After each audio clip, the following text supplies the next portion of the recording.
online radio and video show that covers the animals, yo.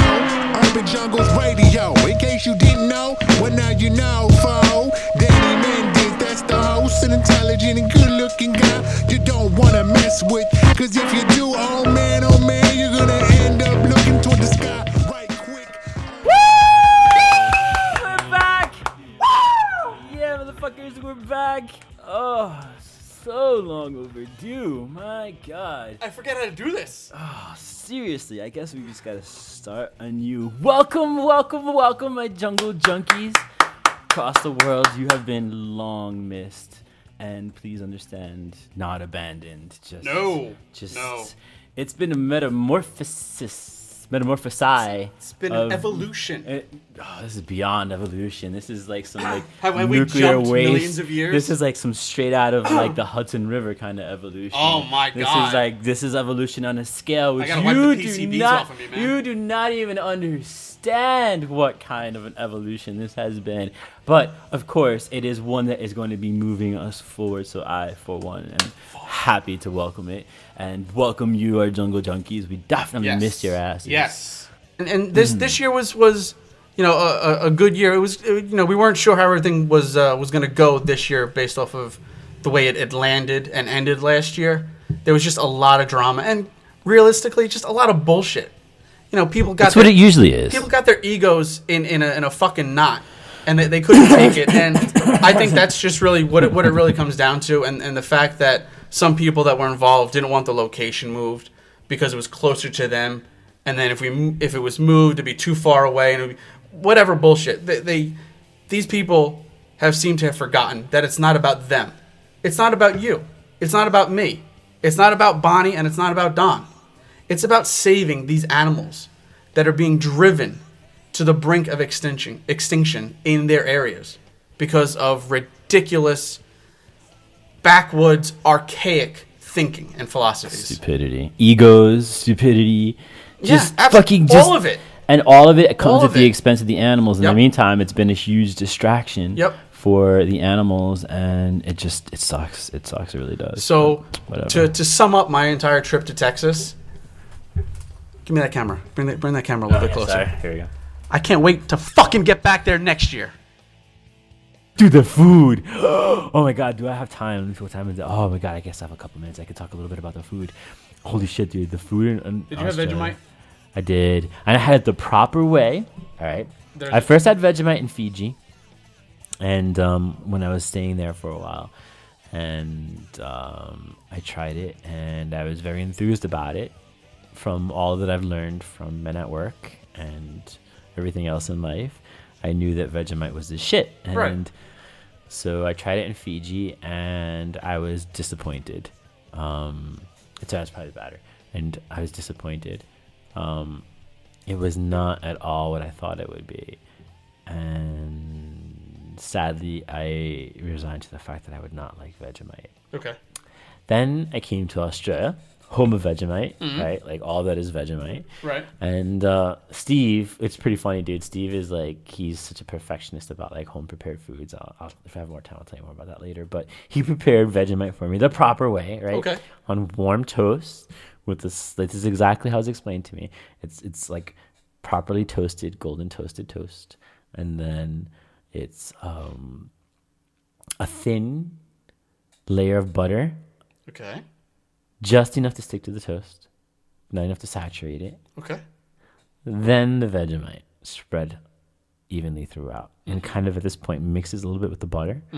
Comes to, and it's served on the warm toast. You got to eat it warm, and it's exactly how I tried it. Andy, it is still the most disgusting shit on the face of the planet. Let me tell you. I'm sorry, Australia. I love you.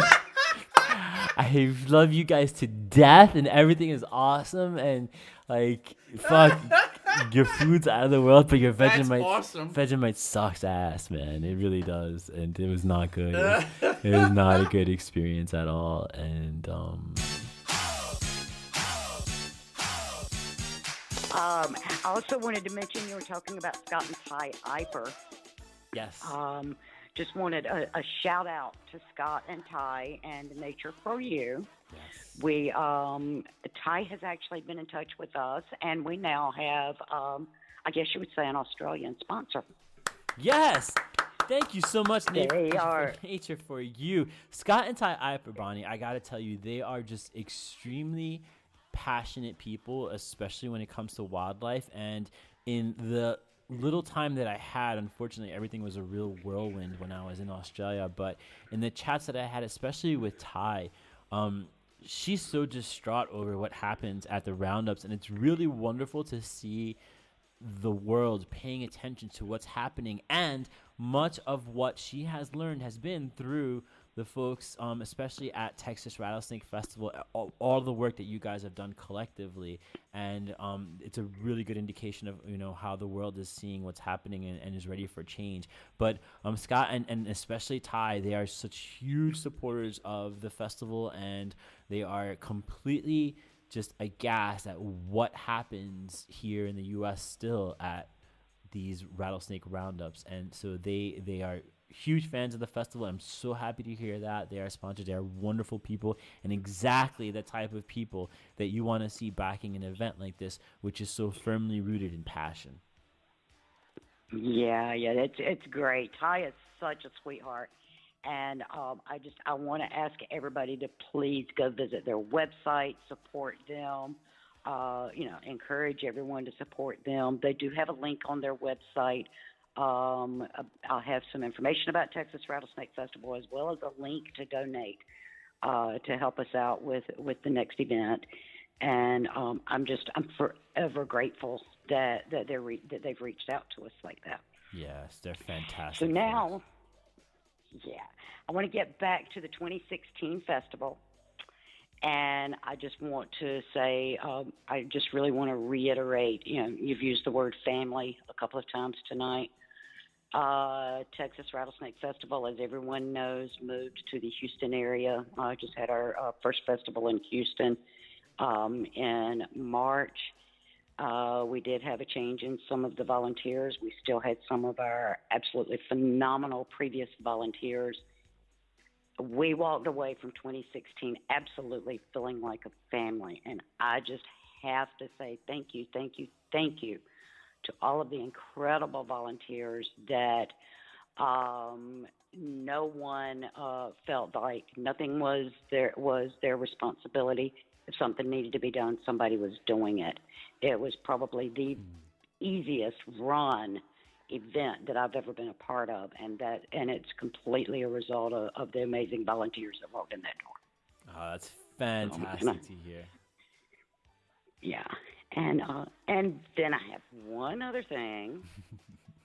I would like for the Jungle Junkies to be the first to hear of the 2017 dates.